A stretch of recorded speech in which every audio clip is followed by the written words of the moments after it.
ජනාධිපති අනුර කුමාර දිසානායක මහතා කොළඹ 7 පිහිටි වායු සමීකරණය කරන ලද කාමරයේ සිට මහපාරට බසවා ජනතාව අතරට යැවීමට විපක්ෂයට හැකියාව ලැබී ඇති බව ශ්‍රී ලංකා පොදුජන පෙරමුණේ පාර්ලිමේන්තු මන්ත්‍රී නාමල් රාජපක්ෂ මහතා පවසයි. ඒ අනුව ඒ විපක්ෂය ලෙස ලැබූ පළමු ජයග්‍රහණය බවයි මාධ්‍ය වෙත අදහස් දක්වමින් මන්ත්‍රීවරයා සඳහන් කළේ. ජනාධිපතිවරයා විසින් සිදු කරන රැස්වීම් මාලාවේදී නීතිඥ සංගමයට සිදු කළ අක්කරෙන් තමන්ගේ කතාව පමණක් නොපවත්වා ජනතාවගේ ගැටලුද විමසා ඒවාට විසඳුම් ලබා දෙන ලෙස ඉල්ලා සිටින බවත් ශ්‍රී ලංකා පොදුජන පෙරමුණ විසින් ජනාධිපතිවරයාව එම තැනට තල්ලු කිරීමට කටයුතු කරන බවත් ඔහු සඳහන් කළා.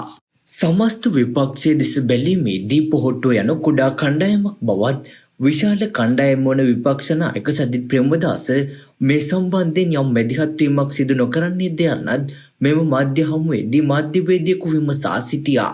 අනිකුත් අය විසින් සිදු කරනවාද නැද්ද යන්න පිළිබඳව නොබලා තමාගේ වගකීම ඉටු කිරීම ප්‍රමුඛ වන බවයි ඊට පිළිතුරු ලබා දෙමින් පාර්ලිමේන්තු මන්ත්‍රී නාමල් රාජපක්ෂ මහතා සඳහන් කළේ.